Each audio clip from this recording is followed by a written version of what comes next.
All right, I hope you guys are as excited to start your Aurora paintings as I am. I have an example here on the screen of a background that I did or an Aurora that I did. It's not finished, there are several more steps to go, but I wanted to show you what it looked like before I added any other steps to it. Now I want you to keep in mind that the one I do today probably won't match this one. They all are gonna look slightly different, and that's totally fine. We're gonna use the same technique. It's gonna be a wet on wet technique. We'll talk more about that. So you've seen what a finished one, well, semi-finished one looks like. So when we say finished, all I mean is that we've set it up with the Aurora, but we still have to add some stars and maybe some trees or some mountains to it. But you'll have an idea of what the finished product we make today will look like. So always very important, let's go ahead and talk about all the supplies you need to complete this project. Okay, so first of all, you're gonna need your visual journal. And you will need a pair of scissors, okay? Because what you're going to be doing is you are going to be cutting out a sheet of paper from your visual journal. If you're having trouble with the cutting, you can always ask for help. You want to go as close to the wires as possible so that you're getting this kind of jagged, toothy-like edge, okay? Because then I can always trim your final painting for you on the paper cutter.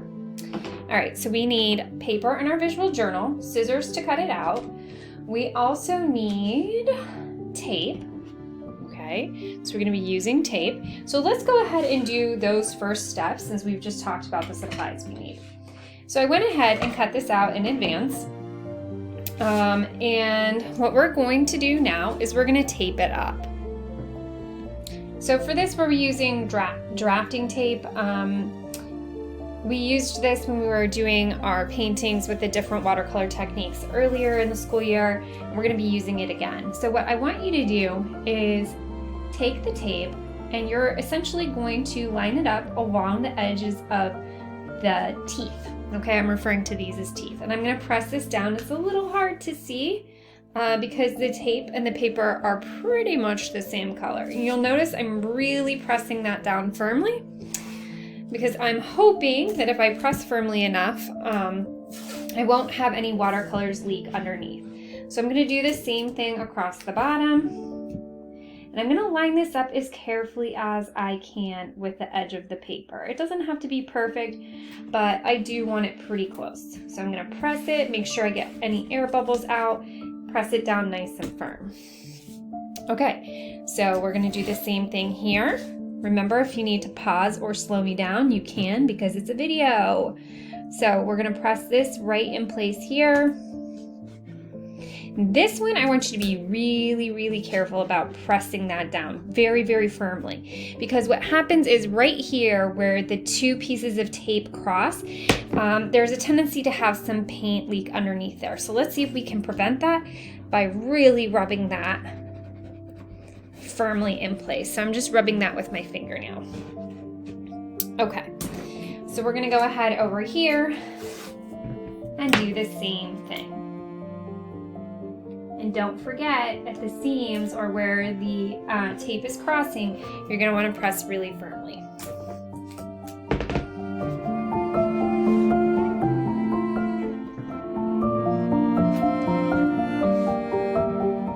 Okay, you can take the edge of your scissor, press that down. Okay, so our paper is pretty much prepped. I'm gonna cut off those extra edges. You can see when I hold it at an angle, you can see where the tape is. I may turn the light down a little bit so we don't have quite such a glare. You can see things a little bit better maybe.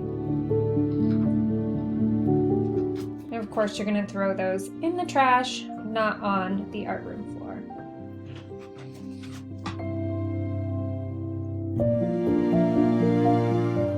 Okay.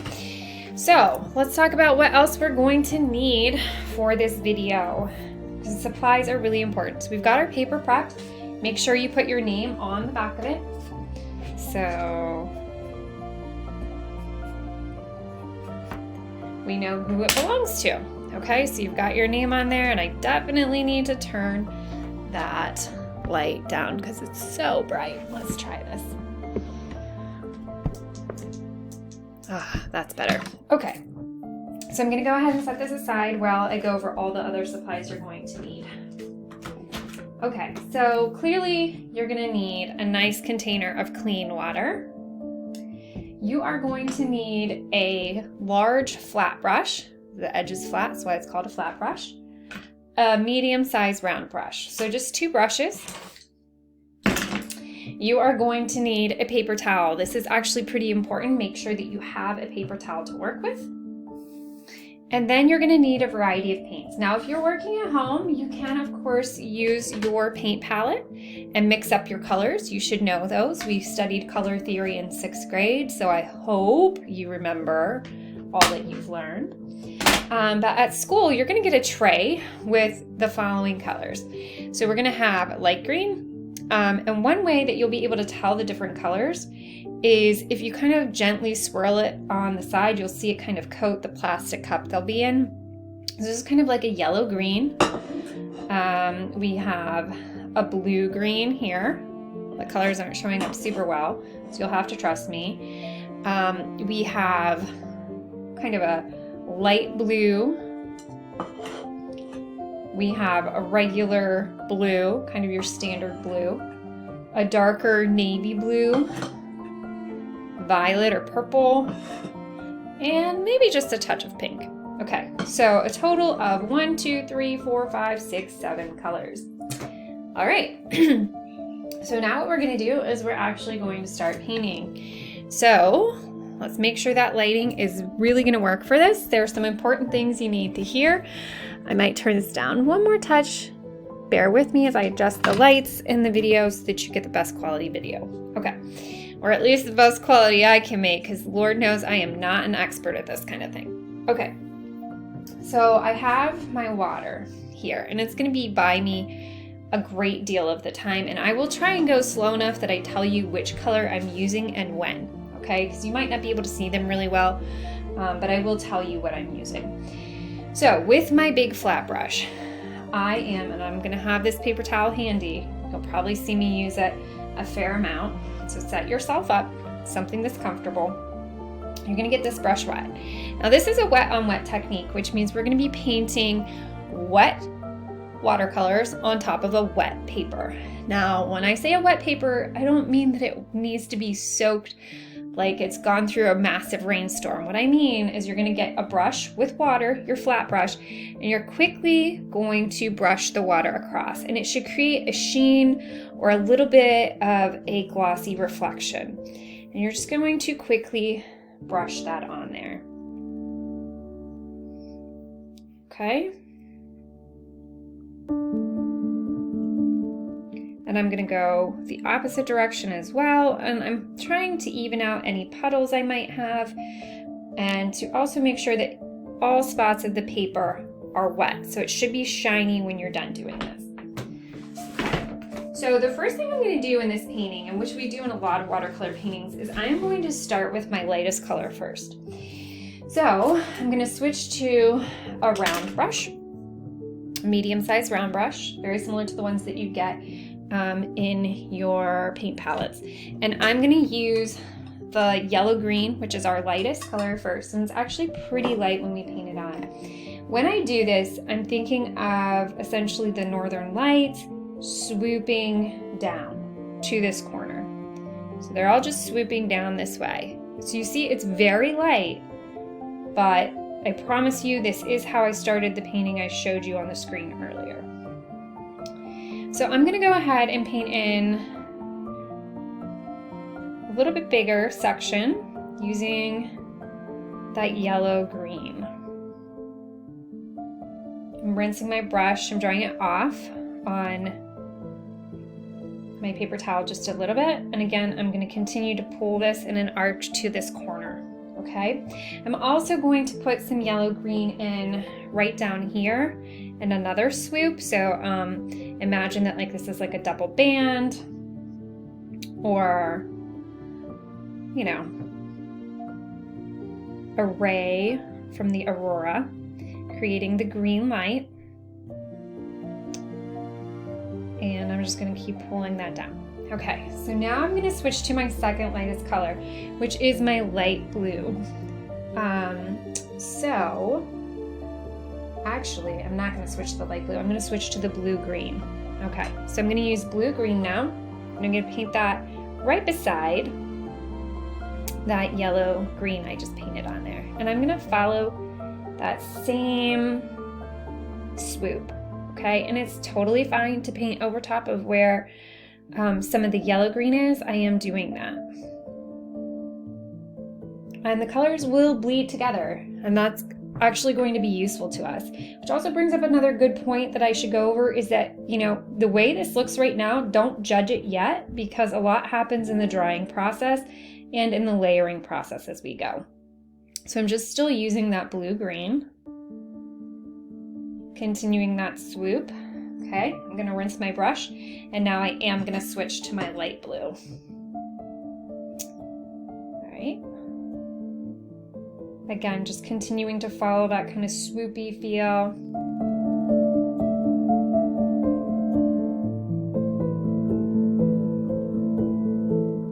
Gonna put some of that light blue here. Whoops, that's the blue-green again. Just fine, so no big deal if you make a mistake. And yours doesn't have to match mine exactly, but I do want you to see the technique, and I do want you to be thoughtful about the colors you're using, because as you know, it matters.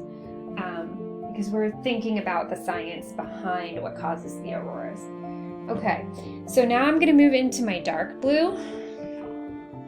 So I'm working from my lightest to darkest colors.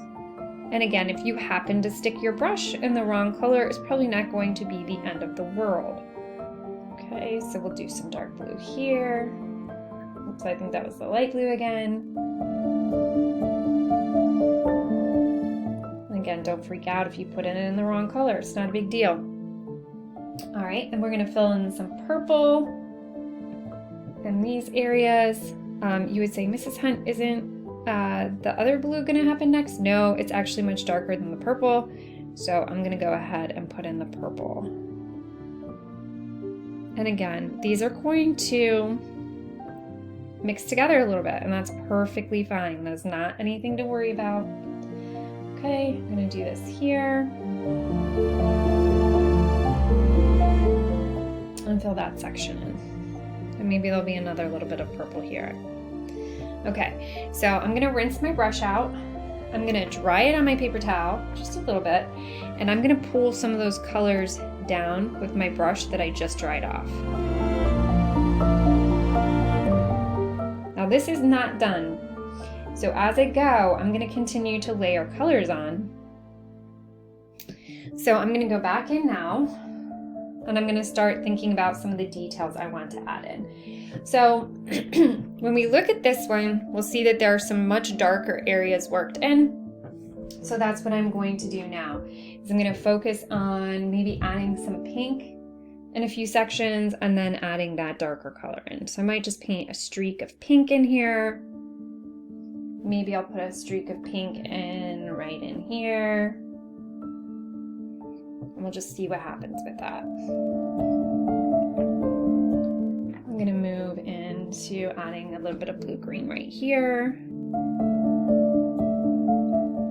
And I want you to be very gentle when you're brushing. So you'll notice I'm not scrubbing my brush back and forth. My brush is pretty much always wet unless I've just dried it on my paper towel. And I'm just working in some of these other colors. So now I'm gonna come in here, put a few streaks in here of the blue-green. And I'm just gonna continue to build these colors up. I'm not gonna blend everything out. The paper and the water will take care of some of that work for me. And I'm gonna work in some blues.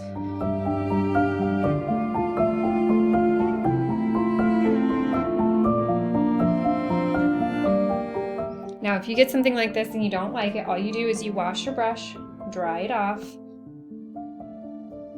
pull that further down. Okay, so I'm continuing with a little bit of the light blue here.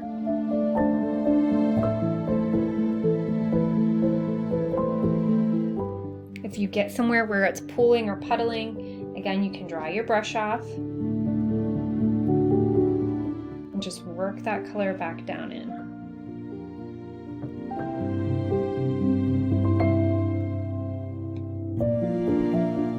Okay, so let's go ahead and start adding in some of our dark blue to really make these edges darker, because we know the best time to see these is at night.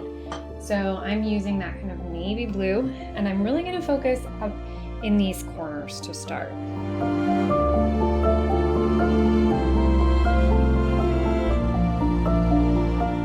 But again, I'm always thinking about coming back to this corner with my brush strokes. You don't want to cover everything up. Again, if you get a dot and you don't like it, rinse your brush, dry it off, spread it out. Okay, so I'm going to continue to add in some of that darker blue, the navy blue, our darkest blue. Right up in these corners.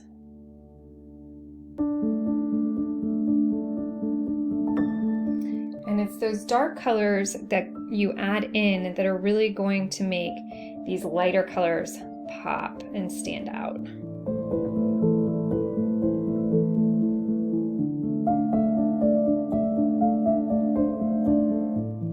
And I'm gonna leave the video, I think, at real life speed.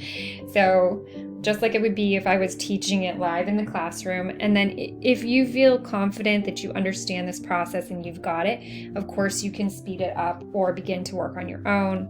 But I want you to see the full process, how long everything's taking, what am I doing, why am I doing it, okay? I'm gonna add a little bit of blue-green in here.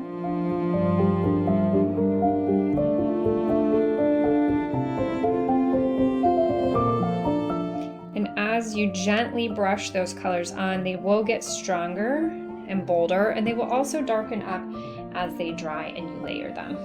So I'm gonna add more purple in. That was a little bit too much on my brush, so I'm gonna dry my brush off. I'm gonna pull this little puddle of paint that's up in the corner down and around.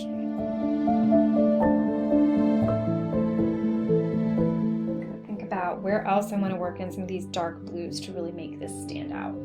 So going back in with some dark blue.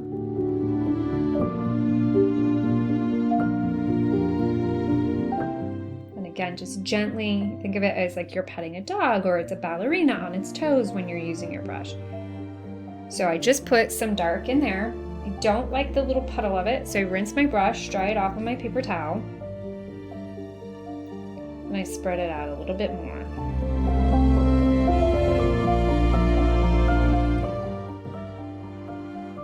But when you have the really dark color right beside a really bright color, it really makes it stand out. I'm going to wash my brush off.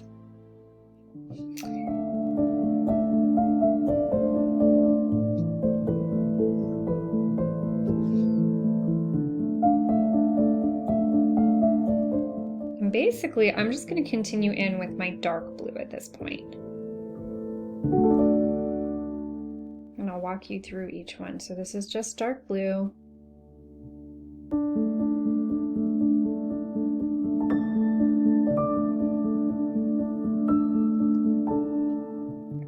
So I dried my brush off. I'm going to use that to soak up that extra paint.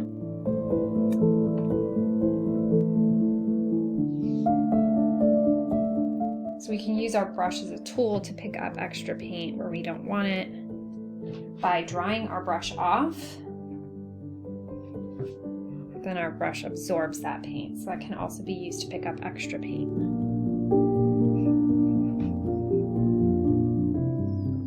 You'll notice my hands are covered in blue watercolors as I was mixing them up for your guys' lesson. Okay. So continuing to work up that blue, the really dark blue. Again, if you happen to pick up the wrong color, you can wash your brush out, or you can just say, oh well, and just go with it. All right, I'm gonna build some purple back in here because I feel like I'm losing the purple. I'm just building it back in.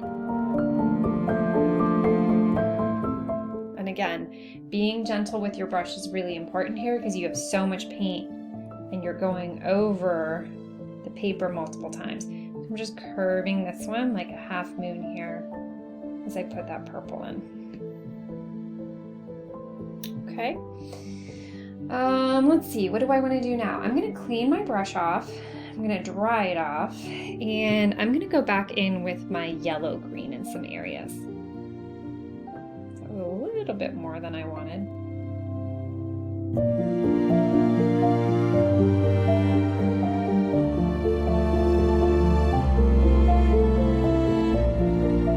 I'm going to pick up this paint that's kind of puddling here.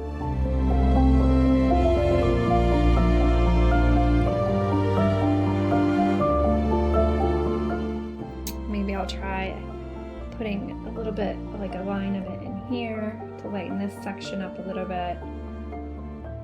It's really your choice, but I do want you to feel like if you're not sure, not feeling confident, that you can follow along with me as well.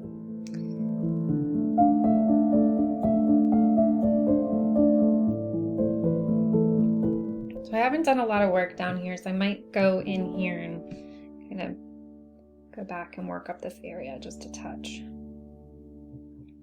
I will give you a word of warning. The purple and the green, when they mix, get muddy, kind of like brown. So the more you can keep the colors, if you think about the color wheel and you think about color theory, yellow and blue make green, blue, green, blue, violet, they're all going to play nicely together. So they're always going to blend well. So if you find like an area like this, I may go over this with blue. So I might work in just one of my blue colors. That's the medium, just regular color blue. I'm going to work that in there. Go over it. So if you have something happen and you don't really like it, it's not the end of the world.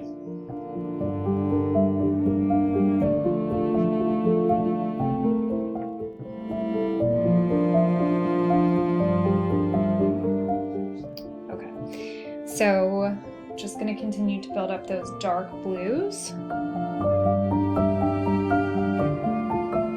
Thinking about working from the top corners, hoping that those will be your darkest areas. So as I was building this up, really focusing on having the dark blues up in the corner. So again, up in a corner, because we do still want it to feel like a night sky. Even though we know that we're painting an aurora, we also know that auroras are best seen at night. Okay, I'm going to work in a little bit more of these darker colors here and there. And you know how to fix that little spot of color.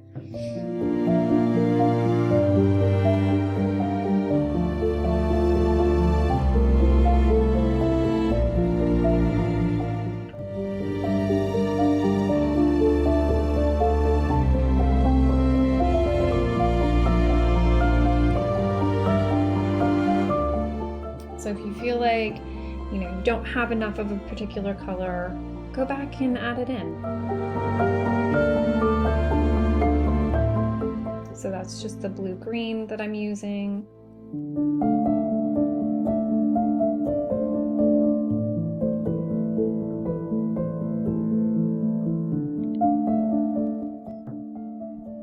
And I think it's getting pretty close to done. So, I'll pause this, let it dry, and I'll come back and we'll check out the finished product and see how similar it looks to the other one. So remember, it's going to change a little bit as it dries, okay? So, can't wait to see how yours turn out. All right, good luck.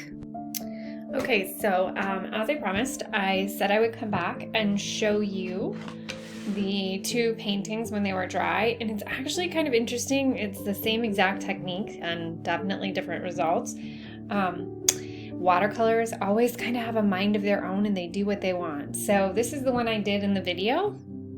You can see that it definitely looks different than this one. I will say that this is, even though they're both the same They're both the same brand of visual journals and the paper should be identical. This paper is slightly different, I've noticed, like the tooth on it is a little bit different. So 2 different results, but I'm happy with both of them. I think I prefer this one, but this one could be really interesting, so I'll probably finish up both of them.